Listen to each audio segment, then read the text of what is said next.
Hello everyone. देखिए बेटा, last video में हम लेसन नंबर 4 कंप्लीट कर चुके थे। आज मैं आपका lesson number 5 chapter number 5 that is microorganism and human health start करने जा रहे हैं। ठीक है, I hope you will enjoy. And आपको कोई डाउट हो, if you face any doubt और face any problem, right down in comment section. I will definitely resolve your doubts. Okay, चलिए शुरू करते हैं। ठीक है, सबसे पहले जब हम लिविंग वर्ल्ड की बात करते हैं, लिविंग ऑर्गेनिज्म की बात करते हैं, आप इनको दो कैटेगरीज में डिवाइड कर सकते हो। एक जिनको आप नॉर्मली देख रहे हो, आसपास जो भी चीजें आप ऑर्गेनिज्म आपको दिखाई दे रहे हैं वो, और दूसरा जो ऑर्गेनिज्म प्रेजेंट तो है बट आप उनको अनएडेड आईज से नहीं देख सकते। उनको देखने के लिए आपको particular devices just like microscope की जरूरत पड़ती है। इस टाइप के जो ऑर्गेनिज्म होते हैं इनको हम बोलते हैं माइक्रो ऑर्गेनिज्म। क्लियर? ठीक है, देखिए, the organism that can not be seen with naked eyes and can be viewed only under the microscope are called microorganism और microbes. Microbes are diverse and include bacteria, fungi, protozoa and some algae। ठीक है, तो इसमें क्या क्या include होता है? Bacterias होते हैं, फंगी होते हैं, प्रोटोजोआ होते हैं और डिफरेंट डिफरेंट टाइप की एल्गीज होते हैं। जो वायरस रहता है उसको भी वो भी माइक्रोस्कोपिक होता है। ठीक है, बट ये नॉन लिविंग कंसिडर किया जाता है। ये तभी रिप्रोड्यूस करेगा जब ये किसी होस्ट सेल के अंदर एंटर करेगा। ठीक है, क्लियर? विच कैन बी, जो आपका बैक्टीरिया हो सकता है, प्लांट हो सकता है, एनिमल हो सकता है, कोई भी आपकी ऐसी सेल हो सकती है, होस्ट सेल होती है। जब ये उसके अंदर एंटर करेगा तभी ये रिप्रोड्यूस करेगा। ठीक है, there are some micro organism that are unicellular, that is they are made up of only one cell. For example bacteria, whereas there are some microorganisms that are made up of more than one cells which are called multicellular microorganisms, for example molds। देखिए, to type के micro organism पढ़े हमने, unicellular, multicellular. Unicellular की बात करें जिसमें single cell होगी, one cell होगी, इस टाइप के जो ऑर्गेनिज्म होंगे, माइक्रो ऑर्गेनिज्म होंगे, इनको हम बोलेंगे यूनिसेल्युलर माइक्रो ऑर्गेनिज्म। और जो वो माइक्रो ऑर्गेनिज्म आपके मल्टीपल सेल से मिलके बने होंगे जस्ट लाइक फंगी और मोल्ड्स, ठीक है, वो क्या है आपके मल्टीसेल्युलर माइक्रो ऑर्गेनिज्म। ठीक है, बेसिकली इनको आप four main categories, four main groups में डिवाइड करते हो, algae, bacteria, fungi and protozoa. Clear? देखिए फिगर में देखिए बेटा, ये बैक्टीरिया है, this is fungi, it's protozoa and it's clear. अब देखिए, जब आप माइक्रो ऑर्गेनिज्म की बात करते हो तो एटमॉस्फेयर में, बायोस्फेयर में कहीं भी मिलते हैं।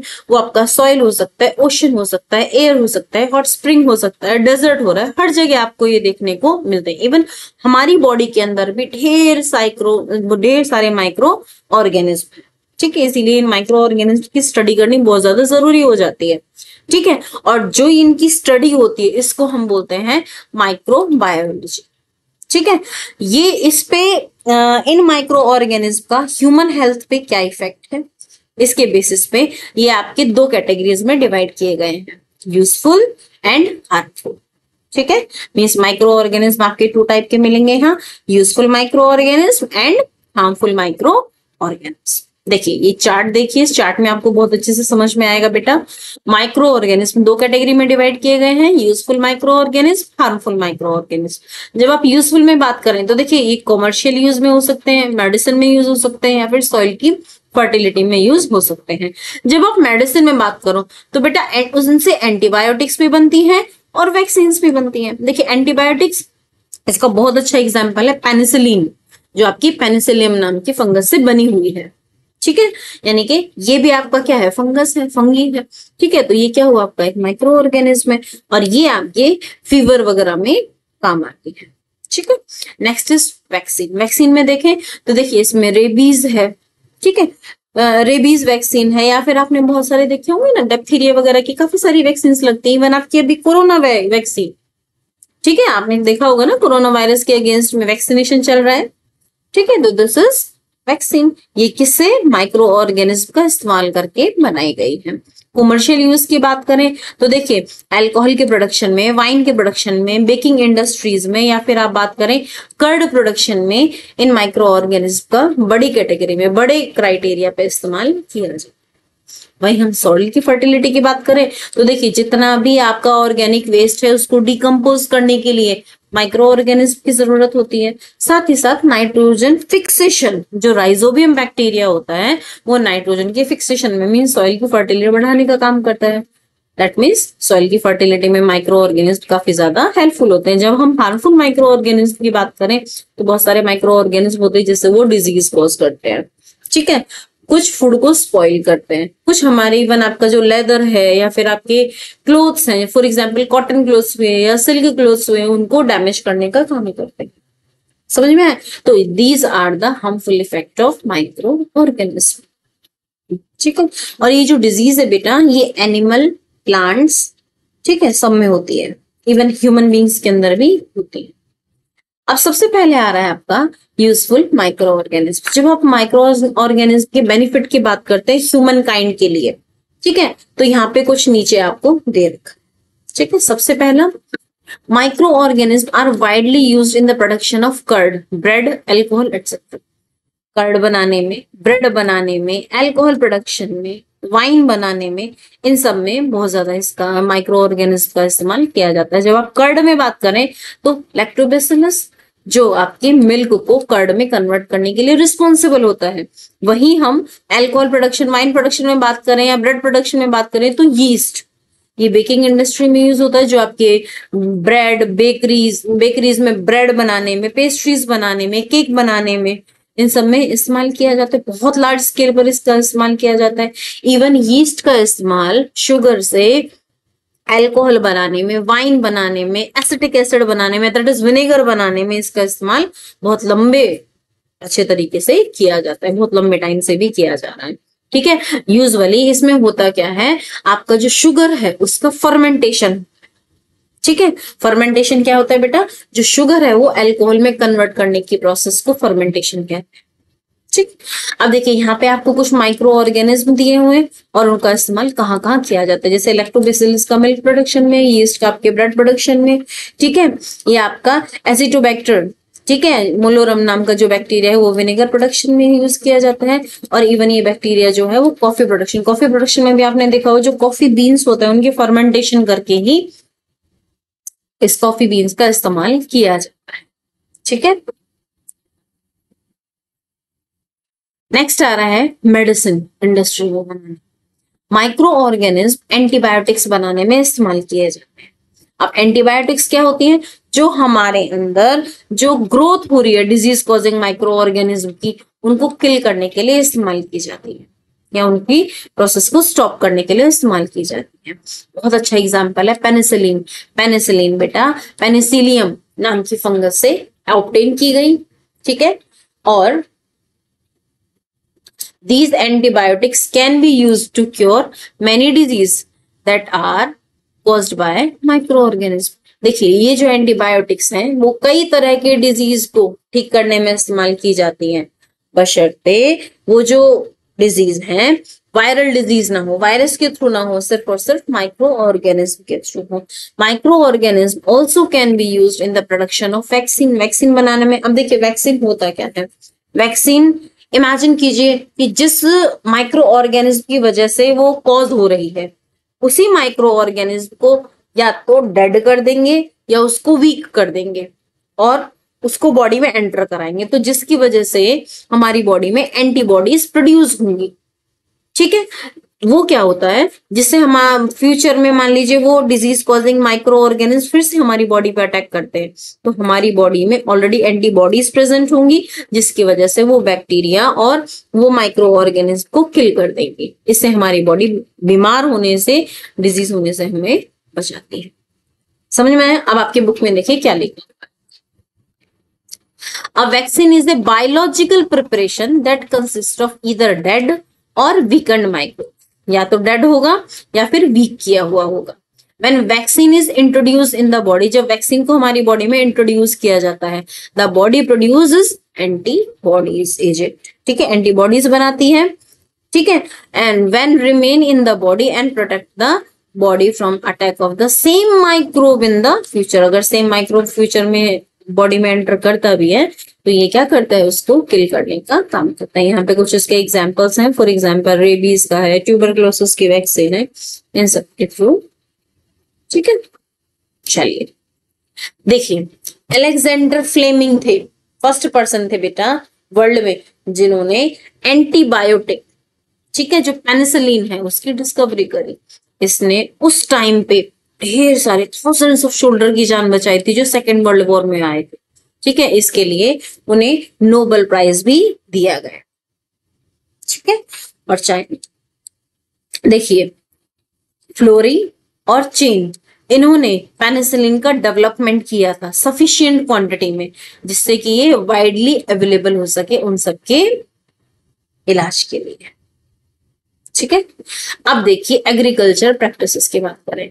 सबसे पहले इसमें जब आप एग्रीकल्चर प्रैक्टिसेस में माइक्रो ऑर्गेनिज्म की बात करते हैं तो सबसे पहले हमारे दिमाग में आता है नाइट्रोजन फिक्सेशन, जो कि सॉइल की फर्टिलिटी के लिए जरूरी होता है। देखिए, आपने देखे होंगे ल्यूमिनस प्लांट। अब ल्यूमिनस प्लांट कौन से होते हैं?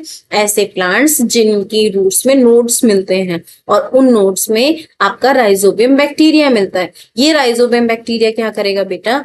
देखिए, जो एटमॉस्फेरिक नाइट्रोजन होती है प्लांट्स उसको डायरेक्टली एब्जॉर्ब नहीं कर सकते। ठीक है, राइजोबियम बैक्टीरिया क्या करेगा? इस एटमॉस्फेरिक नाइट्रोजन को एब्जॉर्ब करेगा और नाइट्रोजन के कंपाउंड्स में कन्वर्ट करेगा, जिसकी वजह से जो प्लांट्स होते हैं उस नाइट्रोजन के कंपाउंड को एब्जॉर्ब कर लेते हैं। ठीक है, जिसकी वजह से आपको सॉइल में कम से कम फर्टिलाइजर में ज्यादा से ज्यादा एग्रीकल्चर प्रोड्यूस मिल सकता है। समझ में आया? तो ये किसकी वजह से हुआ? राइजोबियम बैक्टीरिया की वजह से, मींस माइक्रो ऑर्गेनिज्म की वजह से। ठीक है, और साथ ही साथ आपने देखा भी होगा कि जो आपका ऑर्गेनिक वेस्ट होता है उसको माइक्रो ऑर्गेनिज्म डिकम्पोज करने का काम करते हैं, जिससे जो ऑर्गेनिक न्यूट्रिएंट्स होते हैं वो सॉइल में जाके मिल जाते हैं। ठीक है, सॉइल में मिलने के बाद क्या होगा? सॉइल की फर्टिलिटी बढ़ेगी, प्लांट को ज्यादा से ज्यादा न्यूट्रिएंट मिलेंगे, प्रोड्यूस अच्छा होगा। ठीक है, अब देखिए, microorganisms act as decomposers in the soil that decompose the dead plants and animal waste. Got it? Decomposition release organic nutrient to the soil. Organic nutrient मिलेंगे सॉइल को जो वापस से प्लांट के थ्रू यूज कर लिए जाएंगे। Microbes increases the soil fertility by fixing atmospheric nitrogen. जो राइजोबियम बैक्टीरिया होता है, ये माइक्रोब होता है, ये क्या करता है? एटमॉस्फेरिक नाइट्रोजन को फिक्स करने का काम करता है। This microbes lives in the root nodules of the leguminous plant and increase the nitrogen content in the soil. जो मैंने आपको भी बताया था, सेम चीज यहाँ पे लिखी हुई है बेटा। ठीक है, next micro organism in commercial industries. देखिए, कॉमर्शियल इंडस्ट्रीज में बात करें, ठीक है, तो इसमें आप क्या देखते हो बेटा कि जो माइक्रो ऑर्गेनिज्म है that is used in manufacturing और processing of various product which is used as commercially. जो कॉमर्शियल पे बहुत लंबे स्केल पे, बहुत बड़े स्केल पे यूज किए जाते हैं, उनमें माइक्रो ऑर्गेनिज्म का बहुत अच्छा इस्तेमाल किया जाता है। जैसे सर्टेन बैक्टीरिया है आपके, वो लेन की मैन्युफैक्चरिंग में इस्तेमाल किए जाते हैं। जो रेड ग्रीन एल्गी, जो रेड एल्गी है वो आपके एल्जिन प्रोड्यूस करती है, जो आपके कॉस्मेटिक्स में यूज किया जाता है। फूड प्रोडक्ट लाइक जेली, इनको बनाने में इस्तेमाल किया जाता है। जो रेड एल्गी है ये ऑल्सो प्रोड्यूस अगर, अगर क्या रहता है? ये आपके सॉलिडिफाइंग एजेंट रहता है। ठीक है, और इसके माइक्रोबियल रिसर्च है जो लार्ज स्केल पर की जा रही है। नेक्स्ट आ रहा है आपका हार्मफुल माइक्रो ऑर्गेनिज्म। देखिए, हालांकि माइक्रो ऑर्गेनिज्म के ढेर सारे इस्तेमाल हमने पढ़े, कहाँ कहाँ इस्तेमाल किया जाता है। इतने होने के बाद भी माइक्रो ऑर्गेनिज्म क्या रहते हैं? कुछ माइक्रो ऑर्गेनिज्म हमारे लिए बहुत ज्यादा हार्मफुल होते हैं। ठीक है, देखिए आपकी बुक में क्या लिखा है। Beside their several uses, micro organism can cause some harmful effect on their living organism. Microorganisms cause a number of disease in human, animal and in plants. ये तीनों में कई डिजीज कॉज करती है। The micro organism that cause disease are called pathogens. जो disease cause करेंगे उनको हम क्या बोलेंगे बेटा? पैथोजेंस। ठीक है, most common are virus that cause common cold. Virus है कॉमन कोल्ड के प्रोड्यूस, मतलब कॉमन कोल्ड के लिए रिस्पॉन्सिबल होता है। Micro organism that cause food spoilage and damage the clothes, leather.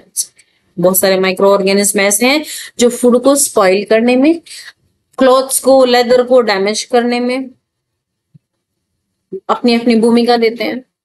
ठीक है, जैसे यहाँ पे आपको दे रखा है, आपका जो राइनो वायरस है वो कॉमन कोल्ड के लिए है। ठीक है, बोर्डेटेला पर्ट्यूसिस है जो आपकी वूपिंग कफ के लिए है। ठीक है, रूबेला वायरस है वो आपके मिजल्स के लिए है। ठीक है, जेस्टर वायरस है वो आपका चिकन पॉक्स के लिए रिस्पॉन्सिबल है। ठीक है, तो ये है आपके कुछ disease causing micro organism, different different type की डिजीज को कॉज करते हैं। ठीक है, अब हम बात करते हैं ह्यूमन हेल्थ एंड इम्यूनिटी। देखिए, हमने ये तो देख लिया कि जो माइक्रो ऑर्गेनिज्म है जो डिफरेंट डिफरेंट डिजीज कॉज कर रहे हैं, ठीक है, वो हमारी बॉडी क्या करती है, हर तरीके से इनसे बचने के लिए हमारी बॉडी को इम्यून करती है। ठीक है, फिजिकली देखें तो देखो, अगर हम अपने चारों तरफ के ऑल एस्पेक्ट देखें तो अगर हम किसी इंसान को हेल्दी कहेंगे, कब कहेंगे बेटा, कि वो फिजिकली हेल्दी हो, मेंटली हेल्दी हो, सोशली हेल्दी हो, उसके आसपास का एनवायरमेंट अच्छा हो, तभी इसको हेल्दी कहेंगे। अगर ऐसा नहीं होता है, अगर आसपास का एनवायरमेंट अच्छा नहीं होता, उसकी मेंटल कंडीशन अच्छी नहीं होती है, ठीक है, तो वो क्या हो जाएगा, वो इन हो जाएगा, उसकी हेल्थ ठीक नहीं होगी। ठीक है, तो हमारी बॉडी में जो इम्यूनिटी होती है बेसिकली टू टाइप की होती है, एक होती है इनेट इम्यूनिटी, एक होती है एक्वायर्ड इम्यूनिटी। देखिए, इनेट इम्यूनिटी क्या होती है, जो हम इनबॉर्न के बीच में होती है, मींस ऐसी इम्यूनिटी जो हमें पेरेंट से मिल रही होती है। ठीक है, तो इस टाइप की जो इम्यूनिटी, मतलब जो बाय बर्थ होती है, हमारे बर्थ से हमारे साथ होती है, इस टाइप की जो इम्यूनिटी होती है वो हमारी इनेट इम्यूनिटी होती है। जैसे इसका बहुत अच्छा एग्जांपल है एम्पल और स्किन। ये सारे क्या रहते हैं, जो फॉरेन इन्वेडर्स होते हैं। फॉरेन इन्वेडर्स मतलब बाहर से जो भी अटैक कर रहे होते हैं हमारी बॉडी पे, उनसे हमारी बॉडी को इम्यून करते हैं, बचाने का काम करते हैं। Next is acquired immunity. Acquired immunity क्या होती है, जो हमने बर्थ के बाद एक्वायर करी है। जैसे आपने देखा होगा, जो हमने अडेप्ट की है, अडेप्टिव इम्यूनिटी भी बोलते हैं इसको, या फिर एक्वायर्ड इम्यूनिटी भी बोलते हैं। फॉर एग्जाम्पल, जैसे इमेजिन कीजिए आप जब छोटे थे, या अभी आपको अगर चिकन पॉक्स नहीं हुआ है तो फ्यूचर में पक्का एक बार आपको चिकन पॉक्स पक्का होगा। ठीक है, और इससे क्या होगा, हमारी बॉडी एक ही बार होगा, दोबारा नहीं होगा, एक बार ही। क्यों? क्योंकि जब एक बार वो हो गया तो उसके खिलाफ हमारी बॉडी में इम्यून सिस्टम डेवलप हो जाता है। मीन्स कहने का ये है, उसमें एंटीबॉडीज डेवलप हो जाती है। समझ में आया? तो ये जो इम्यूनिटी हमने चिकन पॉक्स के वायरस के अगेंस्ट में हमने जो डेवलप करी है, इस टाइप की जो इम्यूनिटी होती है उसको हम बोलते हैं एक्वायर्ड इम्यूनिटी। क्लियर? यहाँ पे देखिए आपको दे रखा है जो ह्यूमन हेल्थ है, ठीक है, उसमें क्या क्या हो सकते हैं, कि किस किस तरीके से कौन कौन से ऐसे फैक्टर हैं जो उसको इम्पैक्ट करेंगे। ठीक है, ह्यूमन हेल्थ को, उसका एनवायरमेंट, आसपास का उसका सराउंडिंग कैसा है, उसकी जो हाउसिंग है, उसको जो एयर है, जो उसकी कम्युनिटी है, क्या वो प्रॉपर क्लीन है या नहीं है, जो वेस्ट डिस्पोजेबल सिस्टम है वो ठीक है या नहीं है। ये सारी चीजें हैं जो एनवायरमेंट पे करेंगे। लाइफस्टाइल मींस उसकी फूड हैबिट्स क्या है, एक्सरसाइज कर रहे हैं नहीं कर रहे हैं, पर्सनल हाइजीन मेंटेन कर रहे हैं नहीं कर रहे हैं, प्रॉपर स्लीप ले रहे हैं नहीं ले रहे हैं। ये सारी चीजें होती हैं जो ह्यूमन हेल्थ को भी इम्पैक्ट करती है। Next is immunity. इम्यूनिटी क्या होती है बेटा? इम्यूनिटी होती है हमारी बॉडी का किसी माइक्रो ऑर्गेनिज्म के खिलाफ या किसी डिजीज के खिलाफ रेजिस्ट करना अपने आप, ये कहलाती है इम्यूनिटी। ठीक है, और एनी फैक्ट मतलब ये कह सकते हो कि हमारी बॉडी जो प्रोन रहती है डिजीज के लिए, उससे बचाना, ये क्या कहलाएगी आपकी इनेट। ठीक है, जेनेटिक इफेक्ट हम पेरेंट से लेते हैं। ठीक है, दिस इज जेनेटिक। अब देखिए, अब हम बात करते हैं इम्यून सिस्टम। ठीक है, इम्यून सिस्टम से देखेंगे हम नेक्स्ट वीडियो में। I hope this was clear. देखिए, जब आप मैं आपको थोड़ा सा ओवरव्यू कर देती हूँ, इसमें अभी बचा क्या क्या है। हम इम्यून सिस्टम के बारे में पढ़ेंगे, जिसमें हम कंपोनेंट्स के बारे में पढ़ेंगे, जिसमें आपकी व्हाइट ब्लड सेल्स आएंगी, आपके डिफरेंट डिफरेंट ऑर्गन्स आएंगे। ठीक है, जिसमें आपके लिम्स वगैरह आएंगे। ठीक है, लिम्फ नोड वगैरह आपको दिखाएंगे। फिर नेक्स्ट आ रहा है ह्यूमन डिजीज, और डिजीज के बाद टाइप्स ऑफ डिजीज पढ़ेंगे हम। ठीक है, और टाइप्स ऑफ डिजीज पढ़ने के बाद देन हम कर लेंगे कंट्रोल ऑफ डिजीज, और इस तरीके से आपका ये चैप्टर फिनिश हो जाएगा। ठीक है, तो इस चैप्टर में ज्यादा कुछ है नहीं। क्लियर? इम्यून सिस्टम से देखेंगे हम नेक्स्ट वीडियो में। Till then bye bye. I hope it is clear. Still, if you face any doubt, write down in comment section. I will definitely going to answer your